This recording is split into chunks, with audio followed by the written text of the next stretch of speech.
Jadi kebahagiaan di dunia dan akhirat itu hanya dimiliki oleh orang-orang yang bertakwa. Maka oleh karena itu Pak Hadirin, mari di kesempatan yang singkat ini kita mengingatkan diri kita masing-masing bahwa takwa bagi kita merupakan segala-galanya. Tidak selain daripada takwa. Nah, kemudian selanjutnya di kesempatan yang singkat ini kita ingin menyampaikan beberapa nasihat ringkas terkait dengan kurban. Nah, kenapa kurban? Karena sebentar lagi kita akan merayakan hari raya Aidul Kurban atau lazimnya dikenal dengan Aidul Adha. Dan ini perlu disampaikan, perlu dibesar-besarkan. Kenapa? Karena yang pertama, Aidul Adha ini memang hari raya yang paling besar. Jadi sudahlah pantas bagi kita untuk membesarkan. Karena memang ini hari raya paling besar. Aidul Akbar kalau dikenal dalam Islam. Hari raya paling besar. Kalau tempoh hari Aidul Fitri kita besarkan sebesar-besarnya, maka Aidul Adha tidak boleh lebih kecil, bahkan tidak boleh sama dengan Aidul Fitri. Ini hari raya yang maka sekali lagi, maka sudah sewajarnya kita ingin membesarkan hari raya Aidul Adha. Dan salah satu bentuk membesarkan Aidul Adha, jauh-jauh hari sebelum Aidul Adha tiba, kita sudah mengomong-ngomong, kita sudah berbincang-bincang, kita sudah membicarakan tentang Aidul Adha. Tanda hari ini hari besar. Sama seperti orang menyambut Aidul Fitri. Masih di awal Ramadan lagi, mereka pun sudah membincangkan tentang baju hari raya. Mereka sudah membincangkan tentang kue hari raya. Mereka sudah membincangkan tentang THR. Itu padahal masih 5 Ramadan. Masih lebih kurang sebulan lagi akan Aidul Fitri. Sementara Aidul Adha tidak sampai sebulan lagi Pak Menteri, dan bahkan mungkin tidak sampai setengah bulan lagi. Tapi sedikit kita lihat di sana sini baliho menyambut Aidul Adha. Mungkin tidak ada. Mungkin sepanjang jalan ini sampai ke Tablang kita tidak ketemu ada baliho selamat menyambut hari raya Aidul Adha. Hari raya yang sangat besar, tapi tidak dibesarkan. Sunyi saja dari orang-orang yang berbicara tentang Aidul Adha. Oleh karena itu, maka mimbar ini menjadi penting untuk menyuarakan, membincangkan, membesar-besarkan Aidul Adha. Maka sebelum Aidul Adha tiba, kita sudah ngomongkan tentang Aidul Adha. Biar orang-orang juga tahu bahwa Aidul Adha itu sesuatu yang harus dibicarakan. Dan ini bagian pada nikmat. Wa amma bi ni'mati rabbika fahaddits, kata Allah. Perlu dibincang-bincangkan. Ketika orang tidak membicarakan, maka kita bicara. Oleh salah seorang ulama di Mesir namanya Hasan Al-Banna. Kalau mengikut kaedah apa yang pernah beliau sampaikan, jadi bid'ah ini bukan hanya sesuatu yang ditambah di dalam agama ini, tapi bid'ah juga sesuatu yang dikurang-kurangi. Kalau harusnya misalnya sembahyang zuhur itu 4, kita buat jadi 6, bid'ah. Lalu bagaimana kalau kita buat 2? Bid'ah juga. Ya? Nah, Aidul Adha hari raya yang sangat besar. Bagaimana kalau kita kecilkan? Tidak boleh. Anjing bubur, dia harus dibesarkan sebagaimana adanya dia besar. Tapi bayangkan para hadirin, sebentar lagi kita akan merayakan Aidul Adha. Kalau tidak pada hari Sabtu, kita akan merayakan pada hari Minggu. dan tidak ada tanggal merah di kalender. Artinya apa? Hari Senin yang sesungguhnya masih merupakan hari-hari tasyrik, orang sudah kembali ke tempat kerjanya seperti sedia kala dan seakan-akan tidak ada hari raya. Kenapa? Karena liburnya hari Sabtu dan hari Minggu. Bandingkan dengan Idul Fitri yang diliburkan sampai sekian hari ya oleh pemerintah negeri ini. Lalu bagaimana sambutan dengan Idul Adha kita? Jadi kalau sekiranya Idul Adha dia bisa berbicara dengan kita, maka dia akan berbicara dengan tangisan air mata. Kita tidak membesarkan lagi Idul Adha. Dan ini kalau masuk kategori ataupun teori Hasan Al-Banna, ini perbuatan bid'ah. Kita membuang sunnah berapa? Ini sunnah yang dibesarkan di dalam Islam, tapi kita hari ini mengecilkan. Dan maaf saja, bahkan di beberapa daerah di Indonesia ini Idul Adha tidak dibesarkan. Bahkan pesantren-pesantren, anak-anak itu hanya dibenarkan sembahyang hari raya di pagi harinya, sekembali dari itu sembelih kurban selesai. Padahal kita sendiri menyadari hari Idul Adha itu orang-orang bertakbir mulai daripada tanggal 10 sampai tanggal 13. Bahkan sahabat dahulunya mereka bertakbir sejak hari Arafah tanggal 9, 5 hari mereka bertakbir sampai suara mereka hilang. Tapi kita tidak merayakannya kecuali mungkin hanya saat. Maka oleh karena itu perlu kita bincang-bincangkan tentang. Nah, namun ada satu poin lain yang berkaitan langsung dengan Idul Adha. Nah, di sana ada beberapa sunnah dan ini bahagian daripada menyambut Idul Adha yang diajarkan oleh Rasulullah kepada kita, yang dicontohkan oleh para sahabat kepada. Nah, di antaranya apa? Nah, nanti para hadirin berbahagia ketika masuk bulan Zulhijjah yang sekarang ini belum diputuskan ya oleh pemerintah kapan tanggal 1 Zulhijjah itu. Maka di sana kita dianjurkan untuk berpuasa pada hari-hari 1 sampai dengan hari 9. Itu sunnah. Nah, paling tidak kita berpuasa lah pada tanggal hari 9. Jadi itu hari Arafah. Allah mengampunkan dosa kita yang telah lalu dan yang akan datang, setahun yang lalu dan setahun yang akan datang. Nah, kemudian para hadirin berbahagia, itu hari-hari di mana kita dianjurkan untuk memperbanyak berzikir, ya, bertasbih, memuji Allah, memperbanyak sedekah dan ibadah lain. Dan secara khusus para hadirin berbahagia, pada tanggal 10 dan beberapa hari setelah itu yang dikenal dengan Ayyam Tasyrik, hari-hari tasyrik, kita dianjurkan untuk menyembelih kurban. Dan ini saya kira menjadi tema penting kita pada hari yang berbahagia. Kenapa menyembelih kurban? Kenapa kurban? Nah, yang pertama para hadirin singkat saja, kurban ini bahagian pada syiar agama kita. Syiar, kurban ini syiar, ya. Dan Allah menyebutkan sendiri, "Dzalika wa ya'dil sya'air Allah fa innaha min taqwal qulub." Para hadirin yang berbahagia, agama ini terdiri daripada amalan batin dan amalan zahir. Amalan batin itu katakan seperti niat, iman seseorang kepada Allah dan seterusnya, itu amalan batin. Ada amalan-amalan yang tidak nampak dan ada amalan-amalan yang nampak, bahkan diharuskan untuk nampak. Puasa tidak kelihatan. Kita tidak tahu siapa yang hari ini berpuasa, siapa yang tidak. Hatta di bulan Ramadan kita tidak tahu siapa yang berpuasa, siapa yang tidak.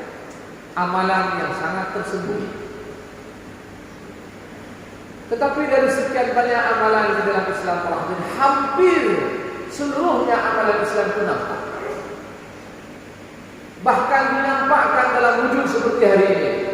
Jumat, azan, iqamah, salat berjamaah, sembahyang 2 hari raya istisqa, kemudian sembahyang gerhana, apalagi haji, zakat, semua kelihatan pahala berbahagia. Perbuatannya, semua nampak perbuatan itu. azan dengan suara yang melengking, jihad fisabilillah, semua nampak. Kenapa nampak? Perempuan ketika keluar rumah mereka mengenakan hijab mereka, agar kemudian orang tahu bahwa yang keluar rumah itu perempuan muslimah. Apa tanda itu perempuan muslimah? Tandanya hijab yang dia kenakan. Dan kita bisa membedakan dia dengan perempuan-perempuan yang bukan muslim, urung Cina, orang Kristen dan lain-lain. Mereka keluar rumah tidak menggunakan hijab dan tidak menutup aurat mereka. Jadi Islam nampak pada amalan zahir. Islam nampak pada amalan zahir. Makanya ketika amalan-amalan zahir ini mati satu persatu, maka selesai sudah matilah Islam. Maka dari situlah rahasia. Kenapa iman itu tidak diterima kalau hanya ada di hati? Ketika orang Syiah mengatakan Abu Talib itu beriman, hanya saja dia menyembunyikan keimanannya di dalam hati dan dia tidak menjaharkan dengan lisannya. Kita tidak terima itu. Tidak boleh iman itu hanya di sini. Iman disembunyikan tak boleh. Iman itu harus ditampakkan. Melalui apa? Melalui perbuatan orang. Tanda orang beriman dalam satu hadis Nabi dalam satu ayat dan Nabi menyebutkan hadisnya. Innama Nabi mengatakan idza ra'aytumur rajul ya'tadu al-masajid fashhadu lahu bil iman. Apabila kalian melihat ada seseorang yang selalu ulang-alik dari rumahnya ke masjid ke rumah atau ke masjid ke tempat tinggal atau ke tempat kerja, ulang-alik ke masjid, setiap sembahyang dia ke masjid, setiap waktu salat dia ke masjid. Kalau kamu melihat ada orang seperti ini, Nabi mengatakan fashhadu lahu bil iman. Maka persaksikanlah bahwa orang ini orang beriman. Padahal iman ini urusan hati perahu. Tapi iman tampak dalam perbuatan. Sama kalau kita berbicara tentang takwa. Nabi mengatakan at-taqwa hahuna, at-taqwa hahuna, at-taqwa hahuna. Takwa ada di dalam dada. Tidak ada orang yang tahu apa yang ada dalam isi dada-dada kita apa. Tetapi orang menjadi tahu. Kalau isi di dalam dada kita adalah kebaikan, orang tahu. Dari mana orang tahu? Dari perbuatan yang kita kerjakan. Tidak mungkin perbuatan baik akan lahir daripada hati-hati yang busuk dan jahat. Perbuatan baik hanya lahir dari orang yang berhati-hati bersih dan berhati baik. Maka takwa kelihatan dalam perbuatan orang. Dan Allah mengatakan innama ya'muru masajidallah man amana billahi wal yawmil wa aqama shalah wa zakata wa lam yakhsha illa Allah. Tidak ada yang mampu memakmurkan masjid kecuali illa man amana billah, kecuali orang yang beriman kepada Allah, beriman kepada hari akhir, mendirikan salat dan seterusnya.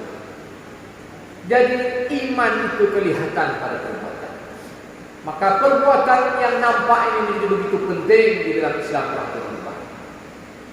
Lihatlah haji yang sekarang ini sedang akan dikerjakan. Dan itu syiar yang sangat besar di dalam Islam. Dan kurban bahagian daripada itu perhatian. Di kampung ini kelihatan seberapa antusiasnya masyarakat dalam membesarkan Idul Adha. Kelihatan pada kurban yang dia sembelih. Menyetabah balai kami yang kedua iman tadi. Tabah kami tujuan lebih dekat. Yang kedua iman. Dia. Tapi kalau ketika setiap rumah atau minimal, ya, setiap beberapa rumah ada seekor lembu yang besar-besar, yang gagah-gagah, maka sebegitulah iman kita nampak. Kan kena pedih agak. Kan kena pedih agak. Dah hanya pelerian. Dan kalau dalam bab ini ada orang mengatakan, oh tidaklah saya nanti takut ria. Maka ulama mengatakan justru itulah yang ria. Tidak ada alasan orang bilang saya tidak maulah salat jamaah, takut dilihat orang, nanti ria. Nah itu orang yang ria. Ini memang perbuatan yang diperintahkan untuk dilihat orang. Sembahyang hari raya itu kenapa disuruh di lapangan? Biar orang-orang lihat. Memang untuk diperlihatkan kepada orang. Ini namanya syiar. Haji itu tidak dikerjakan di rumah, tidak dikerjakan dalam kelambu sembunyi-sembunyi, tidak boleh. Harus nampak sedunia orang tahu dia sholat, dia rekam, divideokan. Orang tahu sedunia umat Islam sedang berada untuk diketahui. Ini namanya syiar. Azan itu disuarakan dengan suara yang tinggi, biar dengar orang-orang, biar tahu. Dan orang-orang pun tahu bahwa itu kampungnya orang Islam. Dari mana tahu? Ada suara azan di kampung itu. Orang pun tahu kalau kampung ini kampung Islam karena ada salat jamaahnya seperti ini, ada Jumatnya, ada semuanya. Orang tahu ini Islam. Tapi begitu syiar ini tak ada para hadirin, bagaimana kita menanda bahwa orang ini Islam? Ketika perempuan keluar rumah tak mengenakan hijabnya, bagaimana kita tahu dia perempuan muslimah atau tidak? Ketika tidak ada lagi jamaah di kampung ini, bagaimana kita tahu kalau kampung ini masih ada Islam pada mereka? Ketika suara azan sudah tidak ada. Dan begitu juga ketika kurban tak lagi disembelih pada Idul Adha. Bagaimana kita tahu bahwa kampung ini merayakan Idul Adha Prabu? Bagaimana cara berbuatnya? Bukan tidak kami besarkan dalam hati kami. Hati kami hanya diterima oleh. Ya. Nah, jadi ada tempat di mana di dalam Islam itu sangat fokus pada hati. Tapi ada tempat para hadirin tidak cukup hanya hati, tetapi juga perlu perbuatan, dan perbuatan itu harus alaniyah, nampak, tidak boleh disembunyi-sembunyikan. Para hadirin berkata, jadi ini syiar. Dan perhatikan kalimat Allah. Ya, Allah katakan dzalika wa may yu'azzim sya'airallah fa innaha min taqwal qulub. Orang yang membesarkan syiar Allah itu bahagian daripada takwanya hati. Jadi orang yang menyembelih kurban, ya, lihat kurbannya, ini bahagian daripada hati yang bertakwa. Padahal kita katakan takwa di dalam hati, tapi takwa bisa dinampakkan. Kita tahu mana orang bertakwa, mana orang yang tidak. Walaupun pada akhirnya kita tidak bisa menjudge, kita tidak bisa memastikan bahwa si fulan bertakwa, tidak. Pada akhirnya hanya Allah lah yang tahu siapa yang betul-betul bertakwa, siapa yang hatinya betul-betul tulus kepada Allah Subhanahu wa taala. Dan ini bahagian pada ujian kepada kita manusia beriman para hadirin. Untuk sejauh mana hati kita ini terpaut dan tulus kepada Allah ketika amalan yang kita kerjakan ini dilihat oleh orang lain. Apakah ini kemudian menjadi jebakan syaitan kepada kita? Lalu kemudian amalan ini menjadi ajang pamer bagi kita semua? Atau ini semua kita kerjakan lillah meskipun nampak dan dilihat orang, dan pahalanya besar? Orang yang sembahyang tengah malam tidak dilihat orang, dia tulus kepada Allah, pahalanya tidak sebesar orang yang sembahyang di tengah keramaian tapi hatinya bersama Allah SWT. Maka ketika Allah buat seperti ini bukan untuk kemudian diperhatikan, tapi justru Allah ingin memuliakan kita dengan pahala yang besar. Semakin tantangannya besar dalam beragama para hadirin, semakin bernilai dan pahalanya besar di sisi Allah SWT. Itu yang pertama. Kemudian kenapa berkorban? Para hadirin yang berkorban, ini bahagian pada syiar Nabi Ibrahim. Ini soal pengorbanan para hadirin. Dan Islam ini tidak gratis. Nabi kita berdarah-darah para hadirin. Bacalah sejarah bagaimana Nabi berdakwah. Nabi kita berdarah-darah, giginya patah para hadirin. Jadi hari ini sebenarnya kita menerima tanya taudib dari darah mereka. Berapa banyak harta sahabat yang mereka telah berikan untuk agama ini? Berapa banyak nyawa mereka hilang di jalan Allah ini para hadirin berbahagia? Berapa banyak darah mereka tumpah di jalan Allah ini para hadirin berbahagia? Akankah kita pada hari ini tenang-tenang saja, duduk-duduk saja, manis-manis saja, lalu kemudian dengan mudah di tengah malam, ya Allah masukkan daku ke dalam surga? Kenapa ini ada pula yang beragama ini? Maka jangan lupa para hadirin, sahabat Nabi yang begitu luar biasa memperjuangkan Islam ini sempat ditegur oleh Allah itu. Apa kata Allah? Am hasibtum an tadkhulul jannata walamma ya'lamillahu alladhina jahadu wal sabir. Itu sahabat. Apakah kalian menduga akan masuk surga begitu mudah, sementara Allah belum melihat siapa yang betul-betul bersungguh-sungguh dan yang sabar di antara kalian? Oh, segitu saja masih dikatakan Allah belum lihat. Sementara Allah belum lihat siapa yang bermujahadah, siapa yang benar-benar berjihad dan sabar dan antara kalian. Segitu itu seakan-akan belum cukup.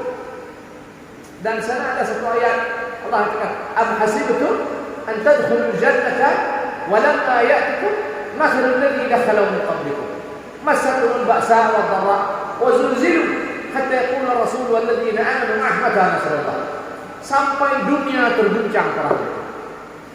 Itu ummah terdahulu, badan mereka dibelah dua katanya. Tapi kita hari ini belum apa-apa lagi sudah minta berhenti, lalu kita dimasukkan ke dalam surga.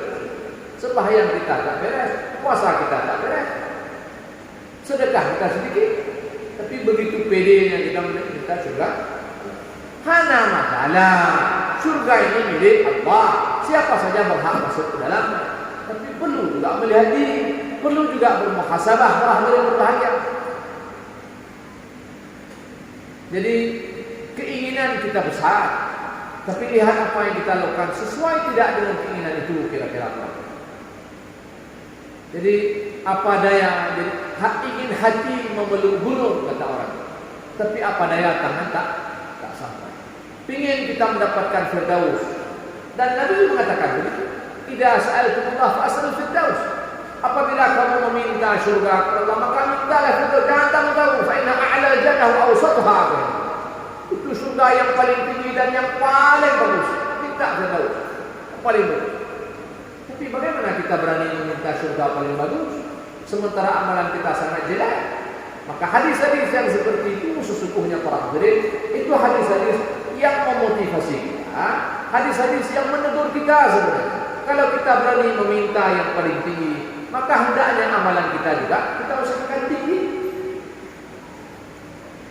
Ini soal pengorbanan orang. Nabi Allah Ibrahim bukan hanya mengorbankan dirinya, anaknya dia korbankan. Mengorbankan diri masih boleh. Semua orang tua mengatakan aku rela mati demi anak. Dan dia tidak bisa melihat anaknya mati di depan mata. Dia sanggup mati dirinya, tapi anaknya jangan mati. Itu fitrah orang tua. Gak tega pada dia. Lebih baik sakit ini daripada sakit anak itu orang tua saya pun. Itu fitrah orang tua. Hatta binatang itu. Kita tidak sanggup melihat anak menderita, tapi kita mampu menahan derita. Itu fitrah orang tua. Lalu siapa yang orang yang mampu menahan derita ketika anaknya disembelih? Tapi ini perintah Allah, sembelih anak. Ibrahim mengatakan kepada anaknya, "Ya bunayya inni ara fil manam anni azbahuka." Aku diperintahkan menyembelihmu. Oh, bayangkan disembelih, dan dia sendiri yang menyembelih, bukan orang lain menyembelih. Sekiranya orang lain yang sembelih, mungkin cerita lain pula. Dikirimnya anaknya ke Jakarta sana, di Jakarta disembelih, dia tidak lihat. Hendak ini dia sendiri yang menyembelih para hadirin. Lihat bagaimana perjuangan Ibrahim. Ikannya kami yang diubihan itu. Lalu kemudian kita seperti tadi, dengan santai saja mengatakan, "Ya Allah, kamu keba Allah berubah kamu keba. Ya Allah, doa video banyak. Sembahyang anak doa 5 menit. Yang sembahyang doa panjang lah, detail doanya, minta ini, minta itu. Kalau rumah harus begini besarnya, warnanya begini, jumlah kamarnya sekian, mobilnya begini. Kalau minta, masya Allah. Tapi begitu Allah minta para hadirin, seekor kambing satu rumah para hadirin, bukan satu orang. Satu rumah seekor kambing. Itu susah betul kita keluarkan kambing. Itu belum lagi Allah minta harta kita yang banyak. Bagaimana kalau sekiranya Allah minta kita berkorban seluruh harta yang kita miliki? Bagaimana kalau sekiranya Allah meminta nyawa kita untuk diberikan kepada agamanya? Bagaimana kalau sekiranya anak kita yang diminta? Kita sendiri yang sembelih. Lihatlah tauladan kita Ibrahim. Tidak tanggung-tanggung untuk Allah. Tapi kita tidak diminta seperti Allah meminta kepada. Allah juga tahu kadar iman kita. Tapi janganlah ketika Allah hanya meminta seekor kambing, kita pun mengatakan berata kambingnya. Janganlah mengatakan berata. Lihatlah dulu para dulu sahabat. Ya. Allah turunkan ayat. Wa in tubdu ma fi anfusakum aw tukhfuhu yuhasibukum bihillah. Itu ada di akhir Al-Baqarah. Ketika ayat itu turun para hadirin, sahabat datang pada Nabi. Dia mengadu, "Ya Rasulullah, kami diperintahkan salat dan salat. Kami diperintahkan untuk bersedekah dan bersedekah. Kami diperintahkan jihad dan jihad. Tapi kalau ayat ini, setiap apa yang terbetik dalam hati dan pikiran kami harus bertanggungjawabkan nanti pada hari kiamat. Oh, kami tidak mampu ya Rasulullah." Lalu begitu mendengar sahabat bilang tak mampu, Nabi SAW bilang apa? "Aturidu an taqulu kama yaqulu ahlul kitab min qablikum, ahlul kitabain min qablikum." Atau kama qala sallallahu alaihi wasallam, Nabi mengatakan, apakah kalian mau mengatakan seperti apa yang pernah dikatakan oleh ahlul kitab sebelum kalian, Yahudi dan Nasrani? Sami'na wa asayna. Kami dengar ya Allah, tapi kami tidak mau patuh. Apa yang kami dengar? Walakin qulu sami'na wa ata'na. Tapi bilanglah kepada Allah, ya Allah, kami dengar dan kami akan patuh. Harusnya kita patuh. Ketika kita patuh, Allah akan mudahkan jalan kita. Maka kita bacalah ayat yang saya bacakan tadi itu, sampai kemudian sambung ayat itu. Allah katakan apa? La yukallifullahu nafsan illa wus'aha. Allah ajarkan doa di situ, Rabbana la tuhammilna ma la taqata lana bih. Sehingga kita pada hari ini para hadirin, ada hal-hal yang Allah tidak bebankan kepada kita kalau itu bukan bahagian daripada kemampuan kita. Apa yang terbetik di hati, di pikiran, kalau itu belum kita buat dan belum kita ucapkan, itu tidak akan ditulis dalam catatan malaikat.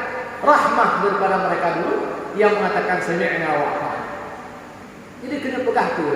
Kita pada hari ini para hadirin, ketika menerima perintah dari agama ini, kita kadang-kadang suka membeda-beda, suka memecah-mecahkan.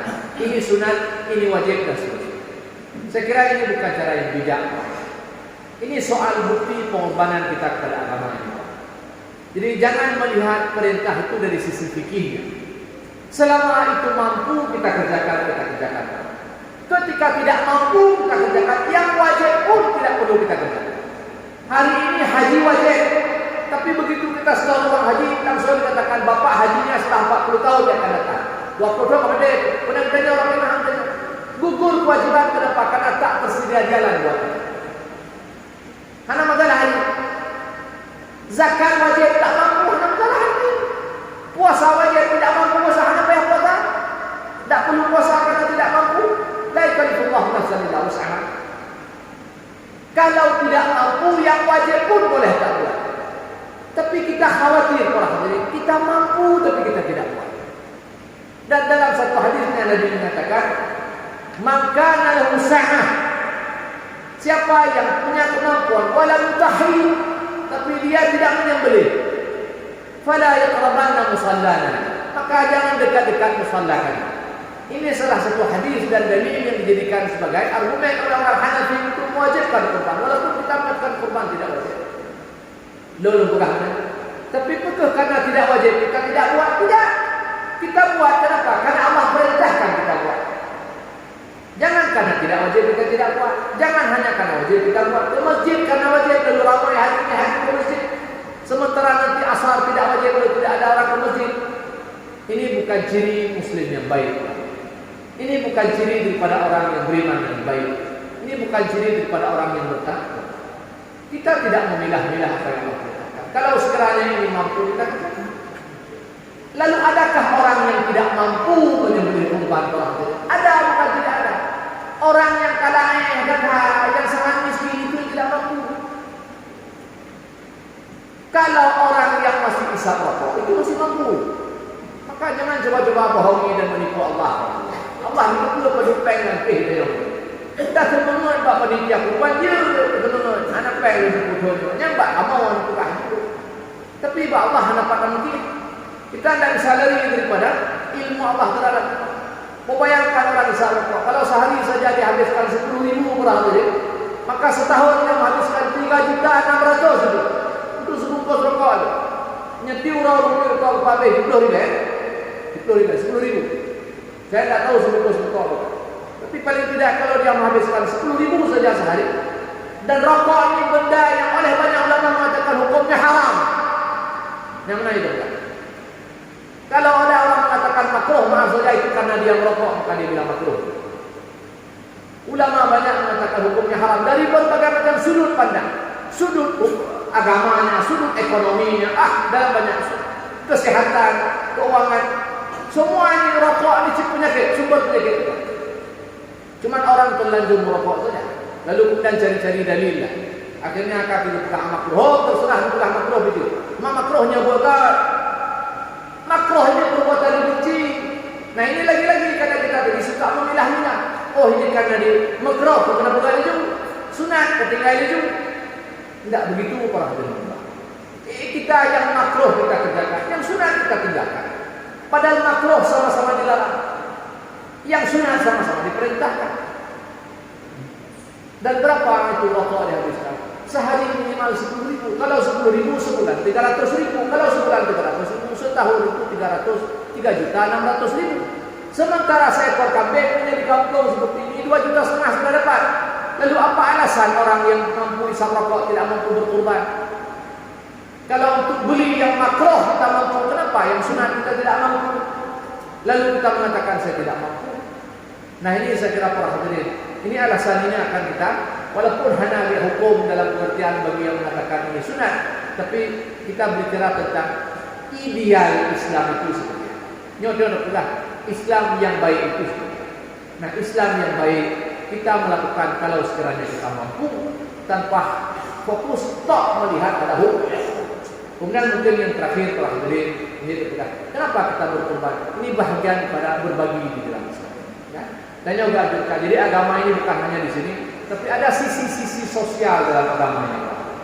Sembahyang di sini mempererat silaturahmi. Begitu juga dalam berkorban, dalam berzakat, dalam semua ibadah ini ada sisi sosial. Hablum minallah dan hablum minallah. Dua. Dengan berbagi kita akan, Nabi mengatakan apa? Tahadu. Saling berbagilah kalian, maka kalian akan saling mencintai. Rumah ini berbagi ke rumah sana berbagi ke rumah sana, terus begitu.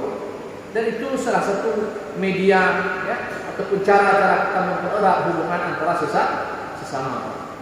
Dan sekali lagi ini bahagian daripada cara kita memperbesar Idul Adha. Mudah-mudahan Allah memberi kekuatan kepada semua kita para hadirin, dan kita masih punya waktu, belum lagi hari raya Idul Adha. Mudah-mudahan waktu yang tersisa kiranya Allah melapangkan rezeki kita semua, Allah memudahkan urusan kita semua, sehingga setiap rumah kita minimal ada seekor kambing yang kita sembelih sebagai bukti ketakwaan kita kepada Allah, sekaligus sebagai bukti iman dan cara kita membesarkan hari raya yang telah disyariatkan kepada kita oleh Rasulullah sallallahu alaihi wasallam. Sekira demikian dan mudah-mudahan bermanfaat. Barakallahu li wa lakum fil Qur'anil Karim wa